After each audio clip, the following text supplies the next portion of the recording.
Not really a whole ton of anything to mention before we get started. Uh, Adam, could I get you to lead us in a prayer in a minute? Uh, men's retreat, men's rally. We're not retreating. We're rallying. We're staying here. Uh, got about 3 weeks. We're starting to get more and more registrations. Not a whole lot from this group, so encourage you to get registered. You can text that, or you can sign up on the thing or on the board out there. Just tell me, and I'll sign you up. Either way.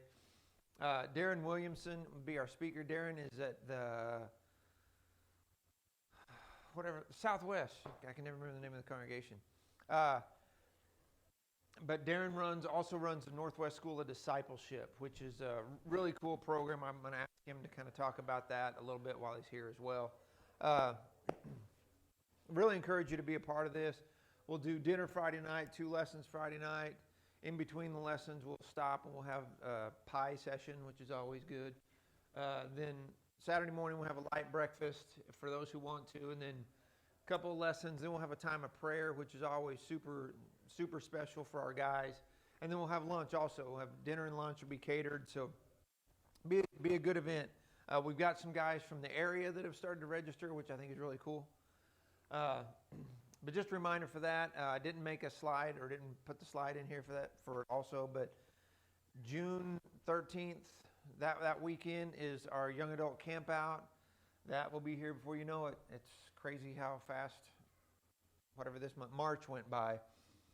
So make your plans for that. If you have any questions about that, ask Adam or Ashley. And we are picking back up this morning looking at the Psalms of new orientation or reorientation. And we're going to jump back into Psalm 121 a little bit. That's where we ended last week. And I didn't quite get that. There's some things I think would be worth touching on. Then we're going to try and knock out a couple of other Psalms that very much take this whole, we'll look at Psalm 30 also, which is very similar to one of the ones we looked at last week that covers the whole gamut of orientation, disorientation, reorientation, all in one psalm. But before we jump into that, do we have any prayer requests this morning? Anything specifically? Yeah. Yeah, LTC is getting close. Giveaway is Saturday, obviously. Giveaways, for those of you who are new or relatively new, been doing this giveaway for years. I don't know how we still have stuff to give away, but we moved here in 2006 and been here 3 or 4 days, and we opened a bank account. And the young guy helping us with our bank account, he asked me where I work and everything. Told me, he goes, "Oh, you guys want to do the giveaway?" And I had no idea. And I was like, "Yeah." He goes, "Oh, my sister loves that. She's single mom, lives over that way, and blah, blah, blah." It's amazing to me how many people know about our giveaway. We have a lady that works with the women's shelter that she kind of swoops in at about, we end at 1. She comes by about 12:30, 12:45 and just goes, "What else can I take?" And she cleans us out basically. But it's really cool. We'll have people here from all over the area, which is also kind of fascinating to me. But anyway, so prayers for the giveaway, LTC, anything else in particular? Hey, Adam, if you would, please.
Okay, like I said, I want to jump back into Psalm 121.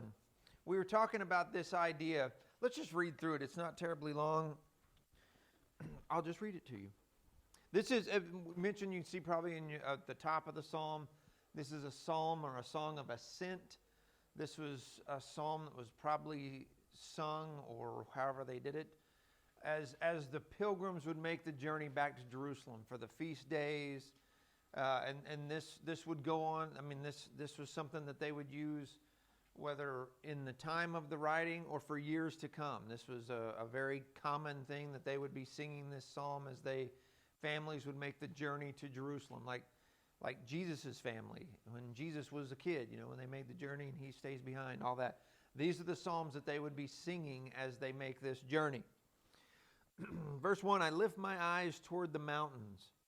Where will my help come from? My help comes from the Lord, the maker of heaven and earth. He will not allow your foot to slip. And remember, we talked last week about it almost seems like verses 1 and 2 is one person making a statement and the rest of it is somebody responding to that statement, because it goes from kind of first person to the other person saying, he's going to do this for you. Not allow your foot to slip. Your protector will not slumber. Indeed, the protector of Israel does not slumber or sleep. The Lord protects you. The Lord is a shelter right by your side. The sun will not strike you by day or the moon by night. The Lord will protect you from all harm. He will protect your life. The Lord will protect your coming and going both now and forever. And we talked about this idea that the psalmist reiterates. That word protect, or whatever your translation says, shows up towards the Hebrew word shamar, shows up 6 times in this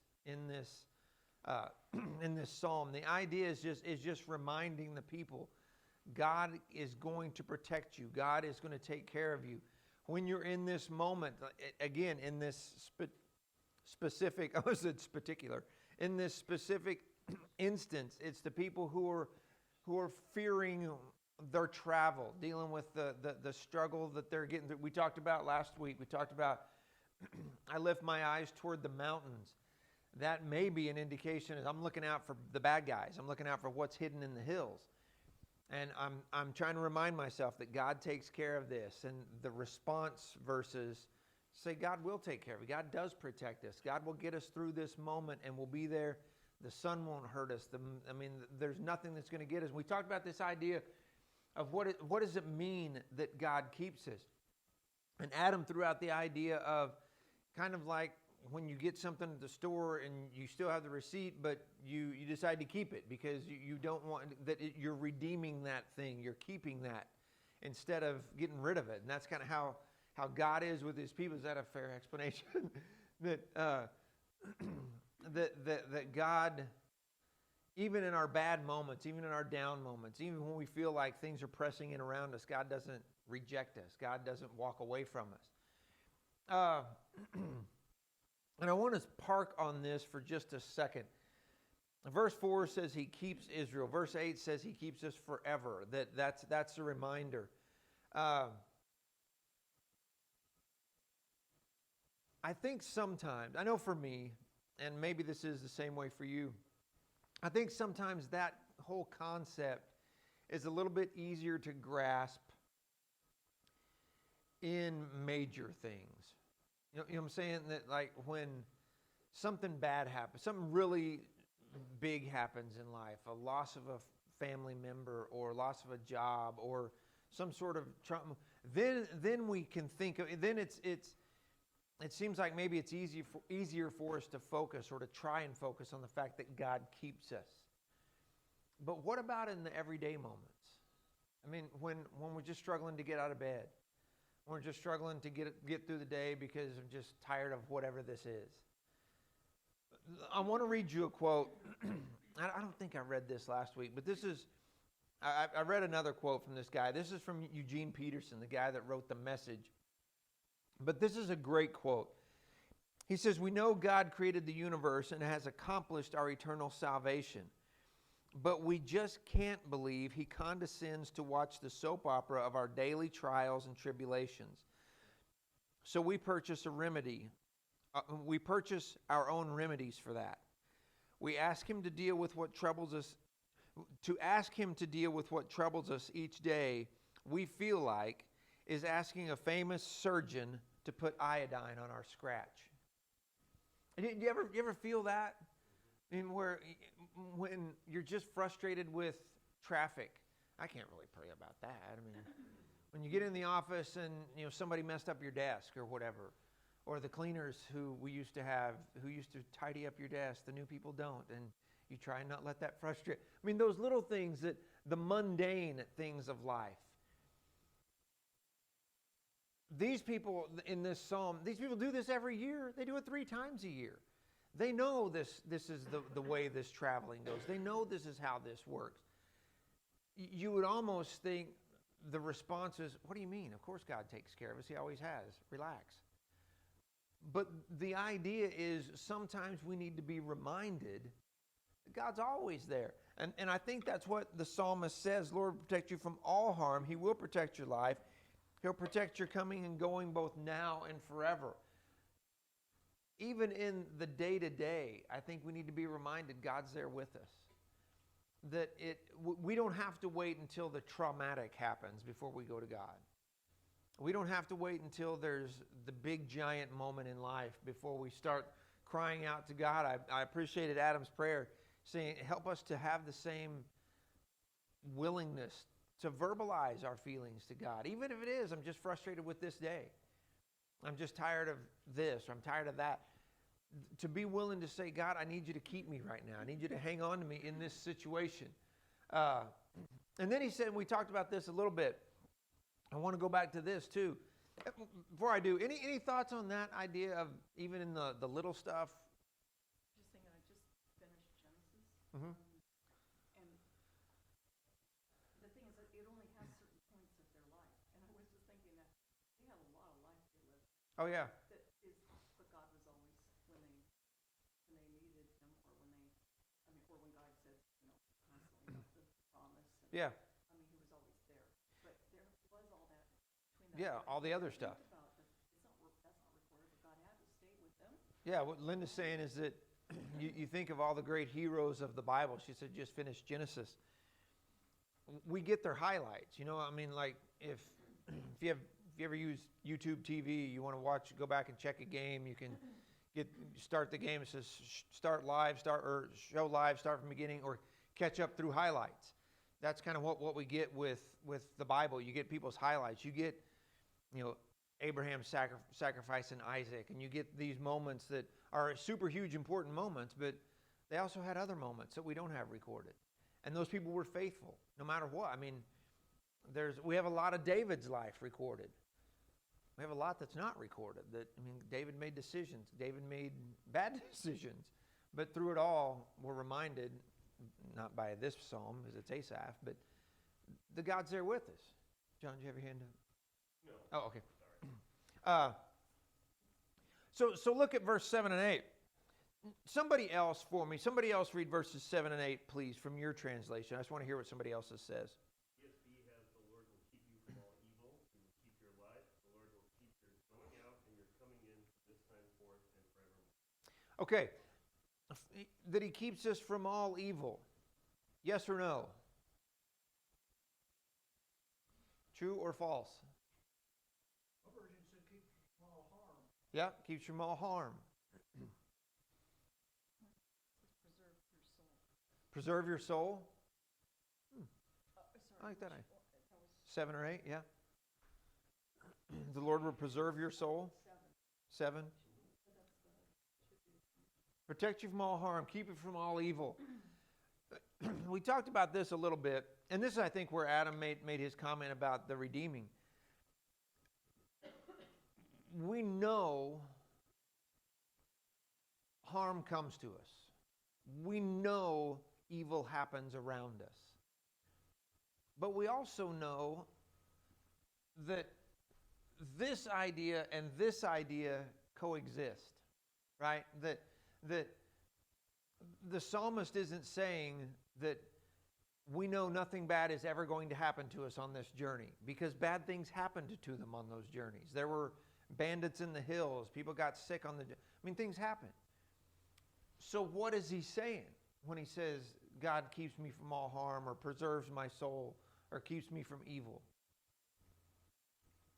Actually, this morning on the way up here, we were talking about bronze serpents. Mm-hmm. And, I was telling the kids, like, it's not, they asked, pray that the Lord will take the serpents away. But he didn't. He just gave them a way out. Yeah. And I think that a lot of that, this is what we don't realize, because we want the serpents gone. We don't sometimes realize he is protecting us, just not in the way that we have perceived should be the best option. So I think this is kind of, when we encompass this is what this is. He's giving us protection. It's just not always in the way that we think it should be protected. Right. Yeah, I think that's good. Any other thoughts on that? It makes me think of 1 Corinthians 10, verse 13, a verse I think we sometimes get a little confused about. No temptation has come upon you except what is common to humanity, but God is faithful. He will not allow you to be tempted. Right? And that's where the Bible ends, right there. Will not allow you to be tempted beyond what you are able. Okay, that's where it ends. No. But with the temptation, he will also provide a way out so that you can bear it. That's kind of the idea of the bronze serpent. That it's not we're taking away the snakes. The snakes are there for a reason. But there's a way out. God will provide the way out. With these people, the challenge was getting back to Jerusalem through whatever the challenge was. And it wasn't that God was going to, put a bubble around them and they were going to travel in this, protected zone. It was God was going to take care of them big picture. God was going to give them their ultimate way out. This psalm to me, I don't remember what the next point is. Yeah. This psalm to me is a reminder that we have to learn to trust. We have to learn to count on God. That what we can't do is when things go poorly, when something goes wrong in our lives, we can't just get mad at God and leave it there. We see from these Psalms, it's okay to get mad at God. I mean, it's okay to get mad and get frustrated and say, why is this happening? But what we have to do is we have to learn to look at all the other things. And that's how we are as humans, right? If for me, if I, preach a sermon or whatever, and I'll get, people walk up and go, that was a great sermon. Thank you for that. That was a good idea. Thanks for your thoughts today. One person walks by and goes, that was a little long. All day long, I'll be going, I cannot believe it. Because we forget the good things. We compartmentalize the good things and we focus so much on the bad things. I think with this psalm, what we're seeing is, it's going to be a rough journey. It's always a rough journey. It's long, it's hot, it's tired, it's tiring. We have to keep track of everything. There's bad guys in the hills. There's this and that. But God takes care of us. Big picture, God's always going to see us through our challenges. Because we go back to Psalm 121 when we're really thinking about it. Whoa, just broke it. Oh, we're not going there yet. Oh, well, hey, that's actually what I was looking for. That's not supposed to be there, but this is the point. That was weird. I lift up my eyes to the hills. Where does my help come from? My help comes from the Lord, the maker of heaven and earth. I look at the problems. I lift up my eyes to the hills. If that's what the author is suggesting, the hills may be where the problems are. Or maybe it's just the challenge to get over the hill, to get onto Jerusalem. But I have to remind myself that my help comes from God. My help, God's the one who's going to see me through this. We tend to live lives sometimes looking elsewhere for our solution. We tend to, I tend to, I guess, I can't say what you do, get to the point where I'm going to find my way out of this. I'm going to figure out this problem. I'm going to work out this solution. And after I beat myself to death with it, I go, okay, God, I'm just going to give this to you. I think the reminder of a lot of these Psalms is start there. Start with engaging with God, whether it's in frustration or in despair or whatever it might be. Get God in the middle of it because He's the one who's going to get you through it anyway. I'm not going to go there, but I had reference to 1 Kings 18, where Elijah calls the people out when they're struggling with whether they're going to follow Baal or follow God. And his expression, some translations say they're limping between two different opinions. I mean, that's like I remember years ago, before I ever decided to go into ministry, this kid, Kyle Binkley, got up and did a Wednesday night devotional at church in Broken Arrow. And I'll always remember it because it was where we were kind of trying to decide about whether we wanted to pack up and sell our lives and go to Bear Valley. And his Wednesday night devotional was, he was talking about, they used to have the candy that was like roadkill, or I don't know, what was it? It was like stuff that looked like, it was like gummy worms and stuff, but you got them in a little can that looked gross. But anyway, he was talking about that stuff. And he said that's what happens when you try and stay in the middle. You got to pick a side you're going to be on. You got to make a decision and choose because the animals that try and stay in the middle of the road, it doesn't end well. But that's kind of where, I mean, when we think of some of these Psalms, we hear the author struggling with that. I'm in this pit. Why'd you do this to me, God? These new orientation, the reorientation is where they get to the point where they've made the decision, or they're making the decision. My only way through this is to rely on God. My only way to get through this situation is to give this to God. One other quote I want to read. This one, I don't remember who this is by. I may have read this one last week too. But I think this sums up this idea of He keeps us when we realize, yes, we're still going to find some harm. Evil's going to come around us. The promise of the Psalm, and both Hebrews and Christians have always read it this way, is not that we shall never stub our toes, but that no injury, no illness, no accident, no distress will have evil power over us. That is, will be able to separate us from God's purposes in us. I mean, that's Romans 8, right? That there's neither height nor depth nor this or that or despair or a job loss or whatever that's going to separate me from the love of God. I can walk away, but circumstances are not going to separate me from the love of God if I hang on. So what I think we see from Psalm 121, and we'll see it in Psalm 30 also, I think, is the goal in all of this and the path to this new orientation where you have that deep breath moment and move out of despair, out of the pit, into a better place, is making your goal to glorify God in whatever it is. With your actions, with your attitude, with how you handle it, with even in those moments of being willing to voice it to God and just say, God, here's how I feel about this. I know you know that, but help me get to the other side of this. And that's the moment I think that even in our down moments, God can be glorified, and then we begin to move out of that. Any other thoughts on that? We're always in the presence of God. Yeah. I am with you always. Yeah. And man, do we forget that? Yeah, in good and bad ways. I mean, I guess there's not a good way to forget that. Maybe it's in good times and bad times. When things go bad, we say, where's God in all this? And the answer is right where He always is. Where are you in all this is the question we should be asking. Where's my mindset in all of this? God's right there. If I'm so happy and things are going so great and I start patting myself on the back, God's right there going, hey, got you here. Yes, sir.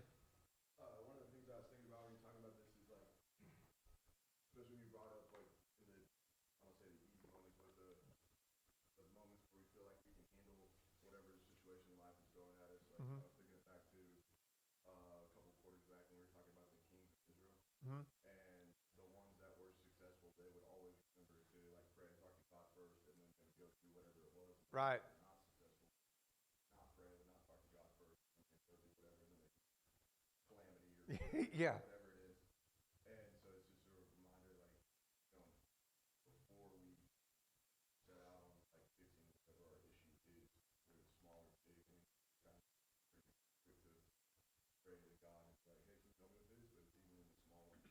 Yeah. direct me through this as we kind of about make decisions. Yeah, that's a great point. If you didn't hear what Jeff said, he was saying, just like we see, I mean, and that's the point, is we see this all through the Bible. I mean, the reason we don't do this is because we choose not to. We choose to not learn to trust. But we looked here a while back, a couple quarters back, about the kings and queens that made terrible decisions. A lot of them, you would even see it in the text, that he made this decision, went out and did this, and then once the enemy overcame their troops or whatever, then he cried out to God. It's like, start there, you know? I mean, and we see that all through Scripture. We see that idea repeated so often. Any other thoughts on Psalm 121? One other thought about having a keeper and keep, and I'm glad you called out that word. The thought that occurred to me is that we see this as a valuable possession. Yeah. When you're playing for keeps, and you can read that over and over in this psalm to me, that he values you. And I think, again, that speaks to what a big God that he is. Right. Yeah, when we find ourselves in those despairing moments, and when we looked at Psalm 50 and Psalm 81 a little bit, that maybe, well, you look at Psalm 51, David's psalm, that he's pouring out his heart after Bathsheba. He got himself in that moment. I mean, he's in the pit because of what he did. But when we remember that God still cares, that God is your protector, God will protect you, he is the protector. We can see in this psalm the reminder that God still cares. God doesn't, just going back to the idea of the redeeming, God doesn't take us back and throw us on the refuse pile. I think that's really counter to our culture. Yeah. You think about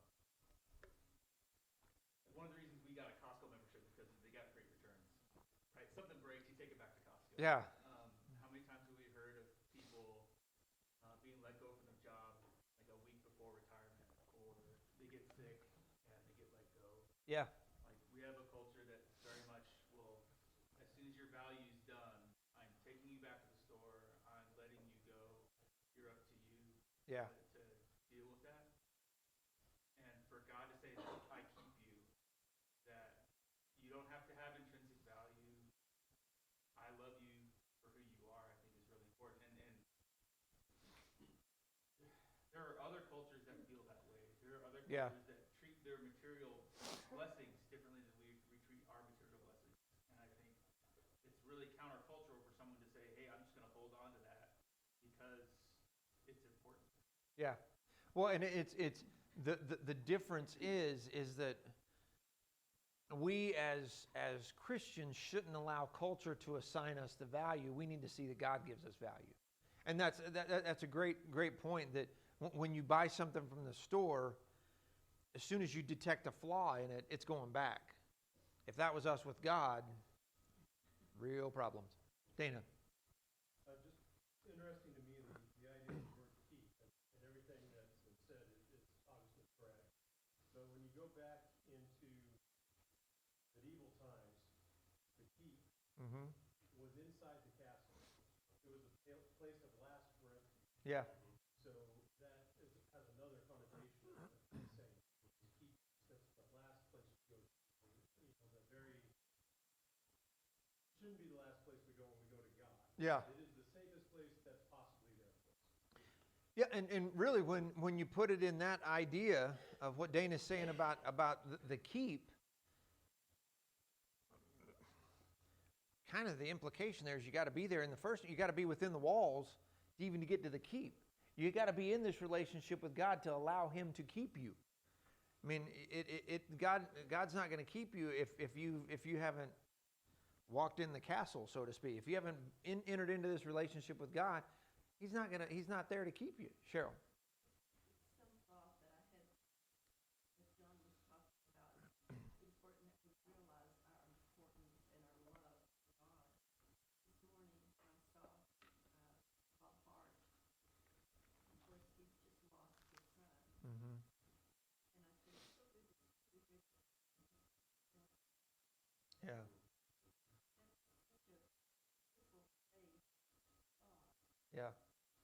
Yeah, what if you didn't hear Cheryl, she said that she spoke with Bob Hart this morning, just lost their son the other day after, a lot of challenges there. And she said, so good to see you this morning. His response is, where else am I going to be? That is, there's so much to take from that I'm not going to talk about right now.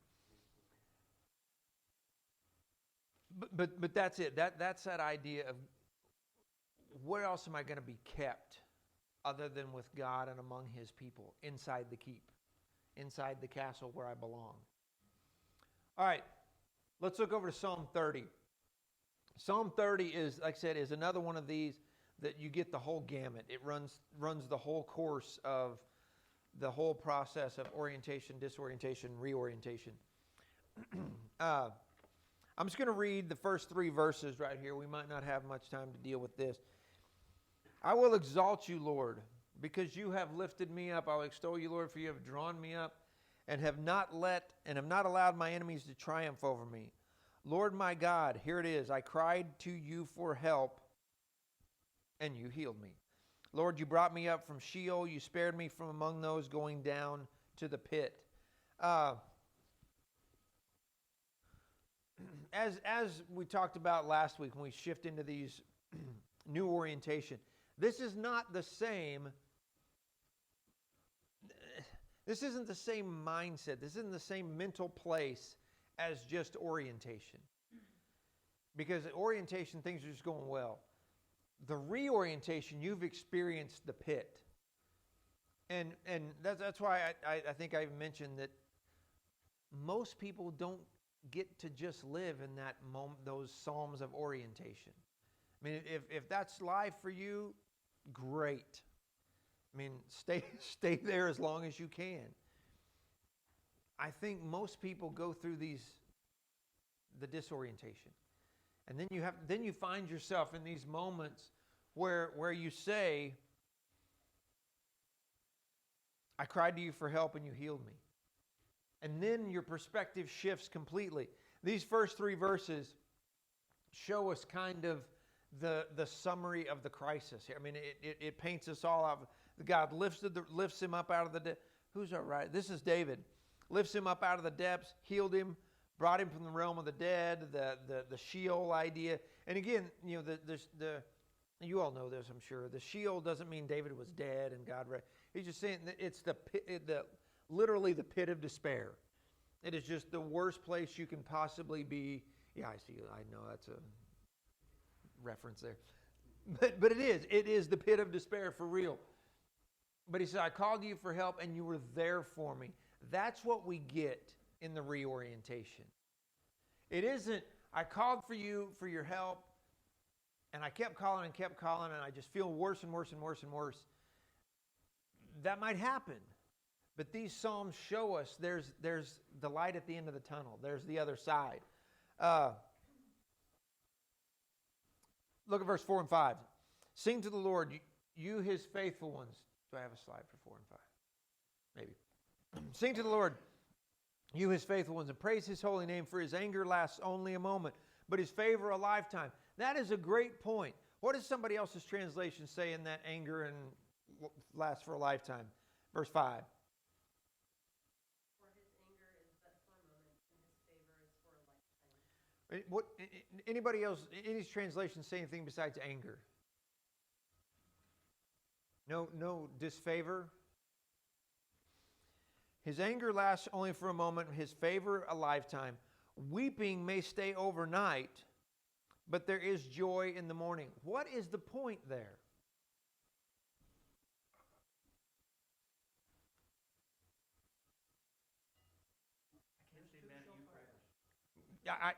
God. Now, who's saying that? Me or God? God. God says, I can't stay mad at you forever. But we say that too. God, I can't stay mad at you forever. When we think of this idea, weeping may endure for a night, but joy comes in the morning. Think about our author. This is David. David has put himself in some bad places. And that's why there is one translation that does disfavor and favor. I just can't think what it is. For his anger lasts only for a moment. his disfavor, he's not happy with us for a moment.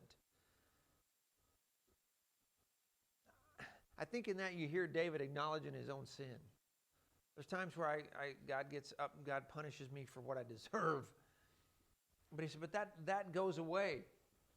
And then he says, when I was secure, verse 6, when I was secure, I said, I will never be shaken. That's so us. When things are going great, I'm like, things are perfect for me and I'll never go bad. Lord, when you showed me your favor, you made me stand like a strong mountain.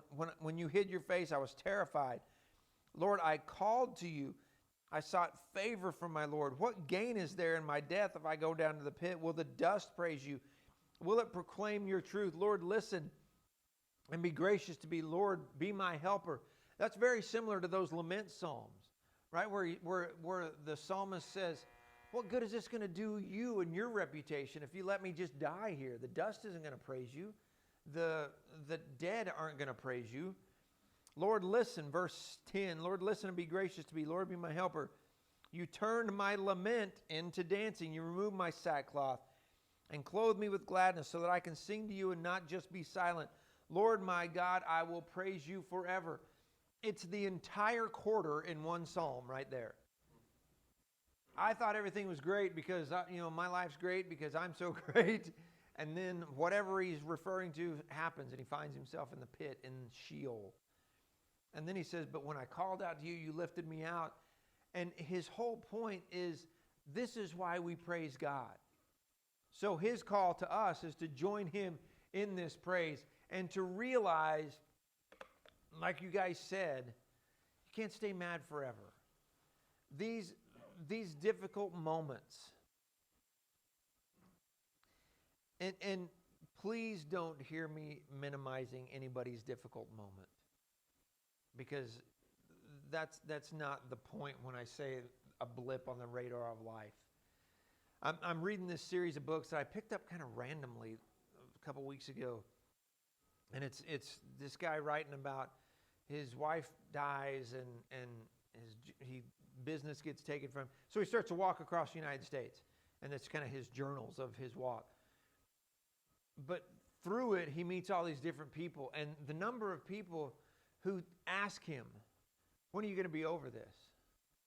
He said it floors him. I mean, he's like at a point where it's been a year. And people ask him, so have you moved on? He's like, no, I'm walking across the United States. Do I seem better? I mean, but what we have in our relationship with God that's different from the world is perspective. And I think that's what these Psalms are reminders for us. I think these Psalms serve as reminders for us of that point. That our disasters are our disasters. Our tragedies are our tragedies. Our mundane moments in life where we're just frustrated and don't want to go to work for whatever reason, those are ours and they matter. But they matter to God too. And these Psalms remind us that God's going to keep us. These Psalms remind us that when we get to the other side, no matter what that other side is, that we can praise God for it. That we can figure out a way that we can honor God for what He has done in our lives, even in those bad moments. And like I said, I don't ever want to make it sound like whatever your bad moment is. Maybe if it was mine, I wouldn't think it was that big a deal. But if you do, then it's a big deal. That's how life is. But the reminder is that God's there. That God's there to pull you through that moment. What's next? Yeah, that's, again, the same idea, kind of the idea of the lament. If this ruins me, how does that honor you, God? Now, part of that, too, David even owns that's, to some degree, that's his decision. Because he says, then, I'm going to climb out of this pit. You have turned my mourning into dancing. You have put off my sackcloth, that my glory may sing praise to you and not be silent. So there's that idea of recognizing it's God who does this for us. And we have to be the people who can't help but share that. So the question I was going to ask, but we're out of time. and I want you to think about this. We have one more week. We'll do one more psalm, maybe try and do two, but one more for sure next week. But I want you to think about Psalm 30. Read back through that. And our focus for this year is soul to soul, trying to share our faith with other people. I want you to think about how Psalm 30 might be used evangelistically. How might this be something you could share with the person at work who's struggling? With the guy that you share a cubicle with, or the lady that is your co-teacher, or whatever, that you know is dealing with loss, or is dealing with sorrow, or whatever. I want you to think about how Psalm 30 might be an excellent tool. Because these two verses, 11 and 12, in my opinion, this is what the world needs to hear right now. That there's so much garbage in our lives. But God can turn our mourning into dancing, can turn our sackcloth, the grieving clothes, can make everything better if we just allow Him and honor Him for who He is. Any thought? John? It's also interesting that this says the Psalm of David, a song at the dedication of the temple.